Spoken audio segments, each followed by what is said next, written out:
Bansong talon ng Sansia. Narito na ako.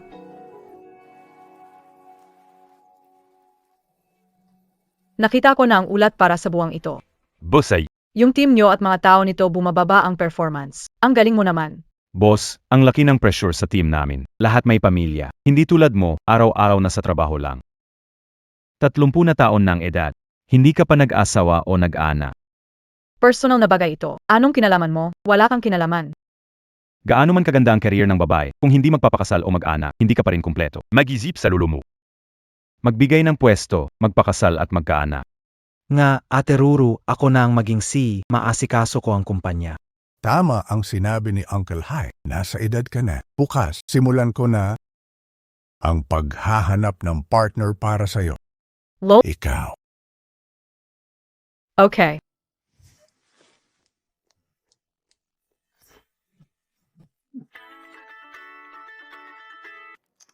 Hoy, maghanap ka na ng makakade.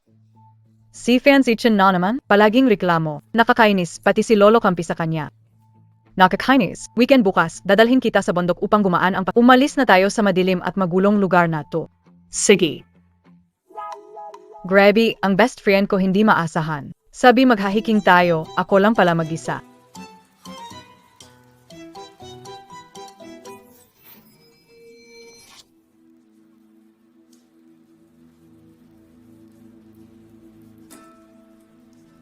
Guys in Kana.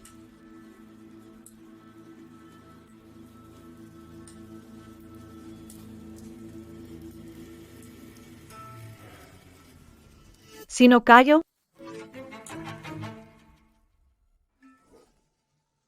Sino kayo? Ate, sa wakas gising ka na.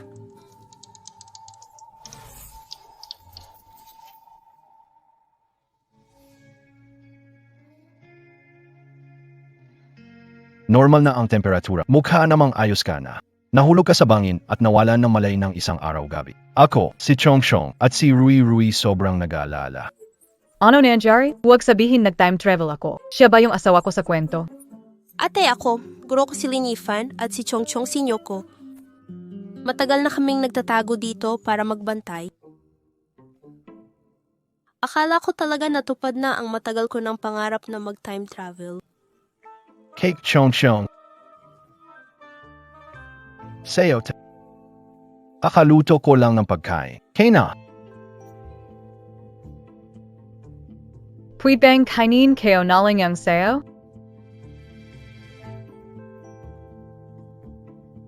Kena tayo. Grabe, ang sarap nito. Dahan-dahan lang kumain, walang aagaw sa'yo. Guro, naubos na ang espiritual na bato. Sa tingin ko, ano gagawin natin? Ano sa palagay nyo? Ababa tayo ng bundok para maghanap ng espiritual na bato. Ano kaya ang binabalak nila? Huwag totoo na pinadala ng kapatid ko para patayin ako at agawin ang mana. Hindi pwede, alis na ako. Senali lang, binibini. Salamat sa pagliligtas mo sa akin. Bibigyan kita ng malaking gantimpala, ngunit ngayon, Bobby, bababa ng bundok para bumili ng hiya. Pwede mo ba kaming ihatid doon? hindi mo alam ang daan pababa ng bundok. Sige, sumakha-asayakan. Kong Kong, Rui Rui, bababa kami ng bundok. Oh, Angkop para sa si, 63,608. Wow! Sakay na, dadalhin kayo para bumili na alahas.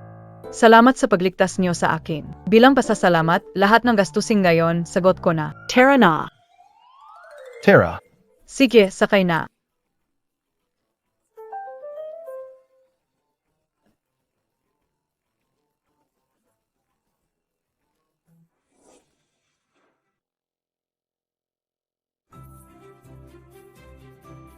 Wow! Ang ganda ng lugar na to. Ang buong mall, pagmamay-ari ng Van Group. Kahit anong magustuhan, kunin nyo. salamat. Hindi kami kumukuha ng gamit ng iba. Bibili kami ng kailangan namin. Ang niligtas nyo kasi, presidente ng Van Group. Pinapayuhan kita na samantalahin ang pagkakataong ito.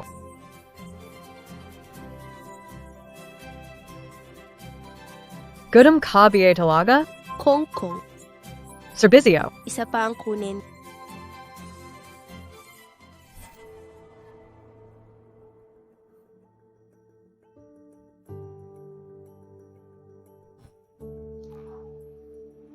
Sinasabi mo ay ayaw, pero ang kilos mo, totoo naman. Sabi ko, Jinuo, ang item ay aming pinakaminahal na produkto, nakakahalaga ng 8 numero. Kung hindi mo afford, huwag mo si Rain. I charge MOSA card KO. Regalo ko para sa kanya. Sige miss, send all line. Ayaw ko na yan. Walang problema, isipin mo na lang na utang ko yan sa'yo. Hindi mo magagamit ang card. Ano? Akala ko kung sinong mayaman, yun pala isa ka ring hikahos na pulubi. Umalis kayo, hindi welcome dito. Ay ka. Siguradong yung nakakainis kong kapatid ang may gawa nito. Oh, anong hangin at naalala mo ako? Mahal kong ate na si Fans Ichin, ginamit mo na naman BA ang card KO? Sinunod ko si Lolo, pinahinto ko ang card mo. Sabi ni Lolo, basta pumayag kang pakasalan ang anak ng pamilyaan. Ibabalik sa iyo ang ari-ari. Huwag niyong asahan. Walang pambili pero ang daming arte. Umalis na kayo dito. Bagwan ka BA? Ako ang C ng Van Group. Isingit sa account ng grupo, maya na magpapadala ng check. Sinasabi mo Sika, maraming tulad mo, hindi kailangan ang katulad nyo dito. Bibigyan kita ng huling chance. Kung hindi, katanggalin kita kagad. Naku ang takit kayo naman, isang babaeng ni card nga hindi magamit, natanggalin ako sa trabaho. Akala ikaw ang presidente ng grupo namin. Nakakatawa talaga. Monsieur Fan, baki nandito ka? Hindi man lang naniniwala ang staff niyo sa pagkatao ko. Lakas ng loob mo, humingi ng tawad kay MR Fan. Huvak na, palayasin na siya. Fan, bigyan. Mr. Fan, bukas, huwag ka nang pumasok. Hindi namin kailangan ang ganyang tao sa aming mall.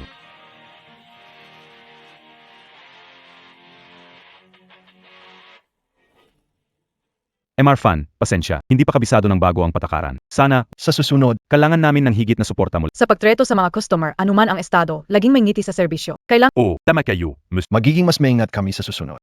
wala lang, karaniwang kles lang. Wala tubig, ang kakaiba nito. Gusto mo too? Hindi ko masabi. Parang iba talaga ang pakiramdam ko sa batong to. Malakas ang mata mo para sa magaganda, MR Fan. Bukas, may bagong batch ng high-quality items. Ako ang magdadala. Hindi kailangan. Iraw na, bukas ipapadala ko ang check sa assistant ko. Sige, Monsieur. Tara na. Un gars, Monsieur Fan. Tingnan mo ta. Ang batong ito ay Gusto, MOBA? Tara, sasamahan kayo ni Ed bumili ng damit.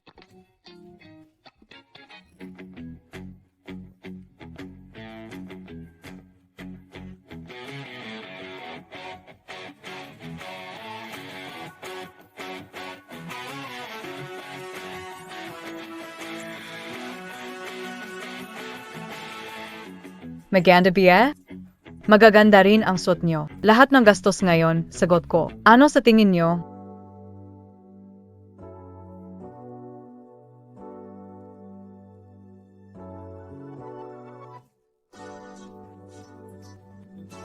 Kukunin kayo lahat. Sige, boss fan.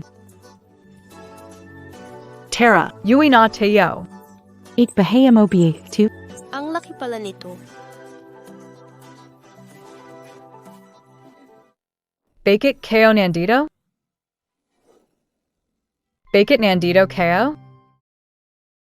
Juju. Bumalik ka na. Saan ka nagpunta nitong araw? Nagbakasyon ako. Ang daming stress sa trabaho. Kailangan mag-relax. Relax, ibig sabihin mawawala. Muntik nang atakihin si Lolo sa puso dahil sa pag-alala. Ang daming tao sa kumpanya, walang presidente, paano na sila? Naisip mo ba yan? Kung may trabaho sa kumpanya, Pwede bang mawala tuwing weekend nang walang paliwanag? Lolo, ganito siya kakulangan sa paninindigan. Humihiling ako na bawiin ang kontrol niya sa kumpanya. fans Ichin. Tunay mong pakay, hindi ba? Sa tingin ko, si Fanzaizi ay hindi bagay maging presidente. Subukan si Zichen. Para, may talento. Ang mahalaga ay responsable siya sa kumpanya. Sige, inayos ko na para sa kanya ang pakikipagtagpo bukas sa anak ng pamilyaan. May kapangyarihan at impluwensya, guwapo pa. Basta magpakasal ka sa kanya, ikaw pa rin ang magpapatakbo ng kumpanya sa hinaharap. Nakamit ko ang pagiging presidente ng kumpanya ng mag-isa. Bakit kailangan gamitin ang kasal bilang kapalit? Ang tanda mo na. Hindi pa rin ikakasal at gusto mo bang mawalan ng mana ang pamilya Yuen? Nga, ang mga babae dapat bumalik sa pamilya. Sa huli, ang trabaho ay para sa aming mga lalaki. Ate, bakit hindi mo muna hanapin ang gusto mong mapangasawa? Ang kumpanya naman. Ako na ang bahala. Walang kayo. Nandito ay kayo na yan. Para ipakilala ang fiang ko. Ano? Fiancé? Parang diretso ng magiging nanay ito ay. Siya Ian. Kailan ka pa nagkaroon ng Fian? Gwapo naman pala siya. Tahimik lang na nga lang. Saan ka galing? Anong pinanggalingan mo? Anong pangalan mo? Lin Yifan. Taga saan ka? Xinyuan K. Purple Cloud Mount. Anong lugar yan? Paris ka ba? AKY Sang Cultivator? Keowang Kiso. Kumuha ka ba ng aktor mula sa Hengdian? Mayroon ka pa bang pamilya? Dalawa na alagad. Liao Chen. May ipon ka ba? Ipon. Ibig sabihin pera? Nadarapang 500 piso. Itong bata, walang emosyonal na katalinuhan. Sa bahay namin, ang sweldo ng katulong ay higit 50,000. O bayaw, bibigyan kita ng 5 milyon. Isama mo si ate, magretiro kayo sa bundok. Hindi siya karaniwang tao. Isa siyang tagapagsanay. Mayaman kami, hindi kailangan ng pera. Nahulog ka sa bundok at natamaan ulo mo, nagdala ka ng palaboy. Ginagaya mo kamayos na yan. Hanggang dito na lang muna tayo. Mauna na kayo. May sasabihin ako sa kanila. Boss fan, ito.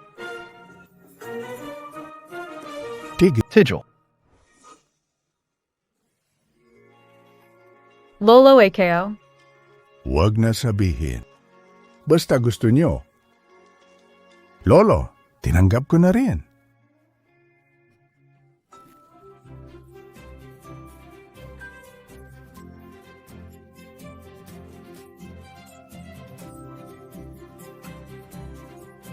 Lolo, gusto mo bang maglaro kasama namin? Hahaha. Pero parang malungkot si Lolo. Mukhang gusto mong maglaro kasama kami. Mamaya, bibili si Lolo ng candy. Salamat at di mo ako pinahiya kanina. Alam kong mahalaga ang dahilan ng pagpunta nyo. Di ko kayo hahadlangan matagal. Ang totoo, bumaba kami para hanapin ang isang bato. Ang bato na ito ay napakahalaga para sa mundo. Ganito ka-important. Bakit mo lang sinabi sa akin? Dapat sikreto ito. Sina Kongkong, Riri, at ako matagal nang nasa bundok. Mahirap gawin mag-isa. Eh kayo, hindi ko masyadong naintindihan. Pwede bang ulitin? Ako, sina Kongkong at Riri, nakatira sa bundok para bantayan ang spell at pigilan ang halimaw sa ilalim ng tatlong. Naubos na ang mga batong espiritu. Kailangan maghanap ng bago. Kung masira ang spell formation, ang mga lungsod sa ibabang bahag ay magiging isang malawak na saklaw ng baha. Kaya ngayon kailangan mong hanapin ang napakahusay na bato, kundi hindi matatapos ang trabaho mo, tama ba? Tara, Boss fan, nandito na kayo. ilabas ang pinakamagandang bato sa tindahan. Boss fan, narito na po ang pinakamaganda.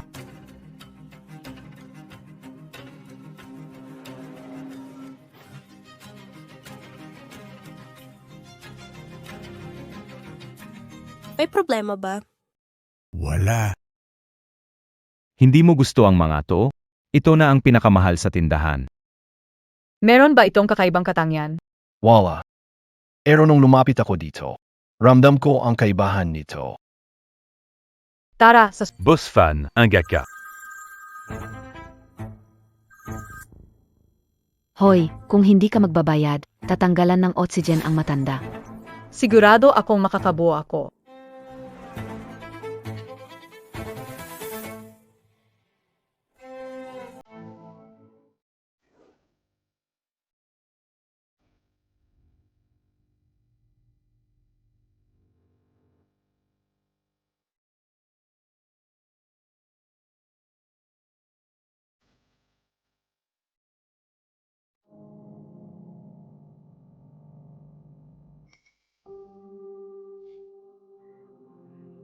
Kailangan ko bang sabihin kay Master?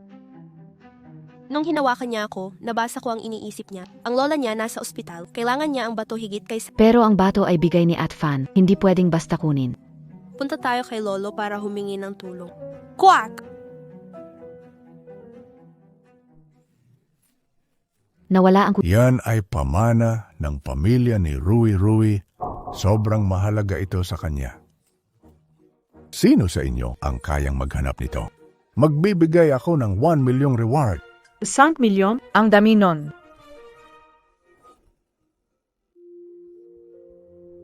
Boss Fan, pasensya na. Kinuha ko ang palawit. May sakit ang lola ko sa ospital. Wala talaga akong ibang magawa. Hindi ko na kailangan ang reward. Pakiusap, huwag mo akong tanggalin.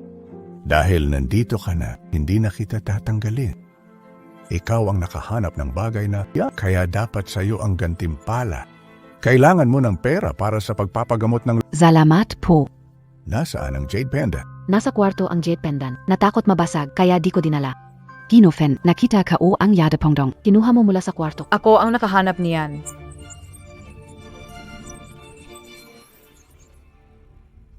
Nazira na. Nahulog mo at nabasag na ito.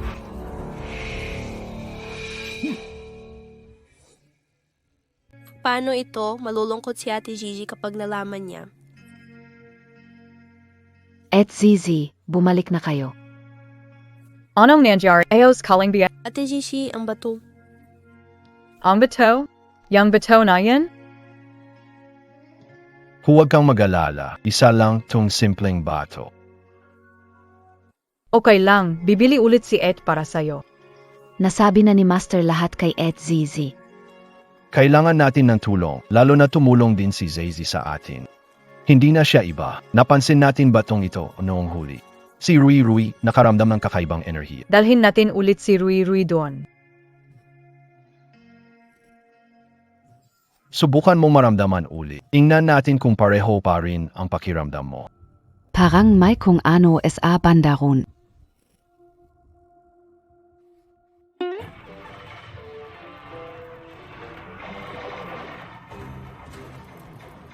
Huwag kayong dalawa maglalako. Kong, Rui Rui, hindi ito panahon para maglaro. Guro, may masamang tao sa banda ron.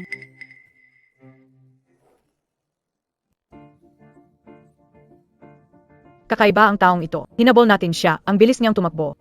Magaling ka rin pala. Kaya mo pa kaming takasan ni Master. Yabang mo. Gala enyo. Di kagaling. Tama, sabi ni Master totoo. Sandali, bata. Anong tawag mo sa akin? Mrs. ni Master. Paano ako magiging misis nyo? Ikaw na rin ang nagsabi. Ang Master ko, fiancé mo raw. Lin Yifan. Anong tinitingnan mo?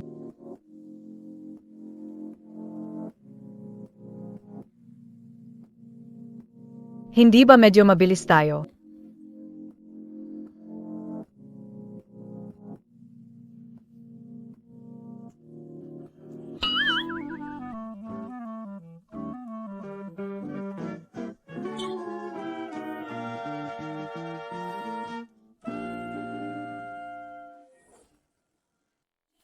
Lolo, nakabalik na kami. Bakit nandito na naman? Kung pwede kang magdala ng lalaki, bakit ako, na apelido ay Fan, bawal dito? Kung di magagamit ang bibig, pwede nang idonet yan. Huwag ganyan magsalita. Dati mahusay si Fan Gigi sa trabaho. Ngayon, may boyfriend siya. Mababa ang standard ko sa apong manugang. Basta mahal niyo ang isa't isa, tanggap ko. Lalo na't nakuha pa niya si Rui Rui, ang cute na apprentice. Si Rui, kailan kayo magpapakasal, Fan? Hindi ba nagmamadali ang lolo mo? Abala ako sa trabaho. Ang trabaho hindi nauubos. Ngayon, ang grupo natin angat na ang pag-unlad. Ang pera hindi rin nauubos. Pero dapat unahin nyo ang kasal ninyo. May bagay kaming kailangang ayusin. Pagkatapos nito, ikakasal kami. Pagkatapos ng kasal, ipapasa ko sa inyo ang shares. Talaga ba? Salamat, lolo.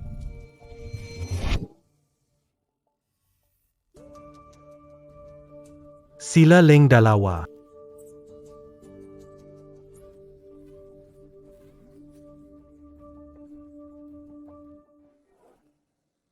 Hanapin, lumabas ka. Ang dami nyo, hindi mahanap ang dalawang bata. Sirang-sira ang CCTV sa paligid. Hindi ko alam paano. Lumabas ka't hanapin sila. Bilisan mo, kapag may nangyari kay Rui Rui at Kongkong, tigil trabaho mo. Opo, Sandali lang. Huwag mong ipaalam ito kay lolo. Hindi kayanin ng katawan niya. opo.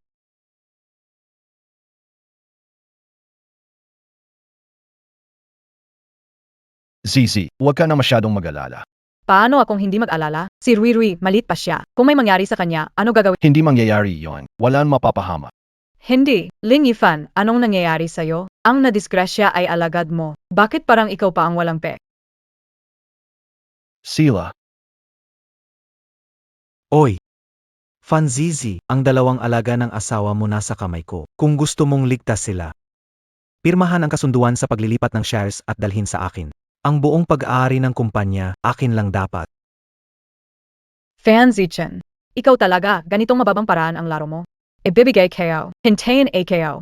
Isang oras, punta ka sa rooftop ng Gomao Building. Kung hindi, papatayin ko sila. Walang ka, Fan Zichen. Paano nagkaroon ako ng ganitong kapatid? Kapatid mo siya. Napaka-malas naman. Pasensya na, kasalanan ko lahat. Itong dalawang alagad ko, isa ay reinkarnasyon ng batong haplo at ang isa ay di tinatablan. Huwag sanang mauwi sa trahedya.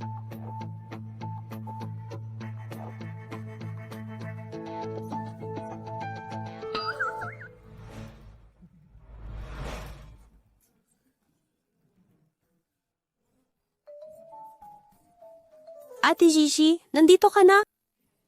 Ano ito?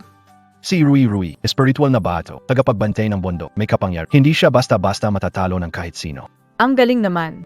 Fanzizi, tinawag mo pa ang isang nilalang para kalabanin ako. Isusumbong kita kay Lolo? Sino ang nagsusumbong? Sino ang Sino ang nagsusumbong sa akin? Sino ang magsusumbong sa akin? Lolo, Ikaw. Tumatanda ako? Hindi pa tayo. Maraming nangyari sa bahay, pero itinago niyo lahat sa akin. Ginagawa ba akong pinuno ng pamilyang ito? Lolo? Ako, Fancy Chen, labis ang pagkadismaya ko sa iyo. Ang pamilya Yuan ay isang pamilyang negosyant tapat at marangal. Pero upang makuha ang mana, sinubukan mong gulangan ang dalawang bata. Inilagay mo tayo sa kahiyahiyang sitwasyon, nakakahiya sa pamilya Yuan. Mga halimaw sila, hindi ipamana sa kanila ang kumpanya. Sa tingin ko, ikaw ang nawala ng bait at nagiging halimaw na sa totoo lang. Ito kasunduan sa paglilipat ng shares. Napagdesisyonan ko na. Ililipat ko lahat ng shares kay Gigi. Siyempre, mahal mo lang ang apo mong babae. Kinalimutan mo na may apo kang lalaki, di ba? Inisip mo ba ang nararamdaman ko? Walang nag-alaga sa akin. Ilang beses akong inapi. Ilang hirap ang tiniis ko, ilang sakripisyo ang kinaya ko. Gawin mo ang sa tingin mo ay tama. Lolo. Nagdesisyon ako. Hahirin kayo ang mana kay Fan Ano? para magkapatid tayo sa lapi. Simula pagkabata siya lagi ang inaapi, may kasalanan din ako. Bagaman kilalang angkan ang pamilya Yuan. Mahina ang samahan natin bilang pamilya. Sinabi and I, Rui, hindi ba palagi mo akong sinasabihan na samahan ka namin ni Zichen? Tama na. Nagkaroon tayo ng alitan sa mga nakalipas na taon. Itinuring mo akong karibal. Nayon lang naisip mo, kayo? Ate. Sikis na, huwag ka nang umiyak. Tama. Narinig ko na mahilig ka sa Jedideti. Pwede mo ba akong tulungan maghanap ng Ded? Sa susunod na linggo may auction ng Jade. Pwede ninyong subukan pumunta.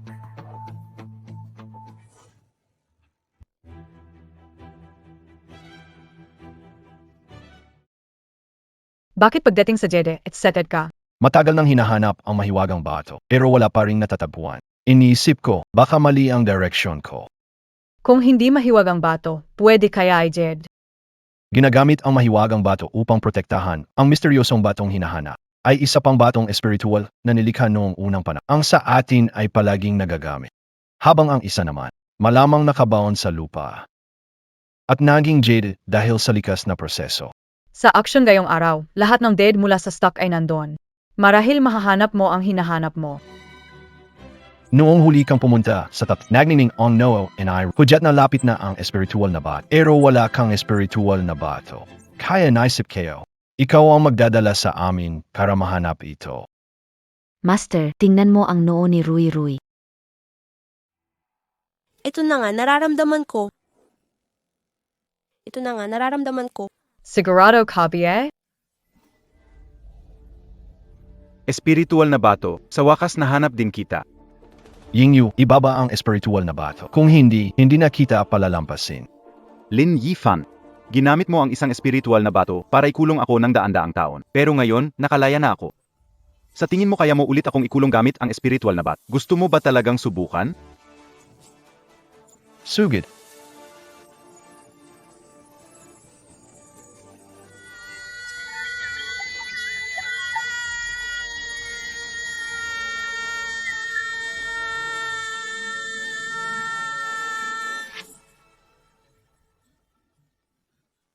Guro, nakuha namin ang espiritual na bato. Espiritual na ba to? Sa wakas, natagpuan natin. Upon noon, ang lupain ng Sina ay madalas tinatamaan ng pagbaha. Pagtatayo ng Three Gorges Dam ang nagsiguro na ang ibabang bahagi ng ilog Yangtze ay ligtas. At ang mga lungsod sa ilalim ng Three Gorges, may sinaunang halimaw na si Yingyu na ikinampas ang nagdadala ng malaking pagbaha sa mundo ng tao. Sa daang taon, binantayan ang lugar na ito. Para lamang maipit ang Yingyu gamit ang formasyong ito. Sa katawan ni Rui, naroroon muling isinilang na espiritu ng siya makakontrol sa bato ng espiritu. I activate Yulet on formation. Pero naubos ang huling bato para iligtas ako. Maubos din ba ito? Pero tatagal ng daan-daang taon. May hula ang sinaunang tao kapag naubos ang lakas ng dalawang bato. Hindi na nakakatakot ang baha. Sana sa hinaharap, alagaan natin ang kalikasan at protektahan ang ating tahanan upang hindi na nakakatakot ang baha.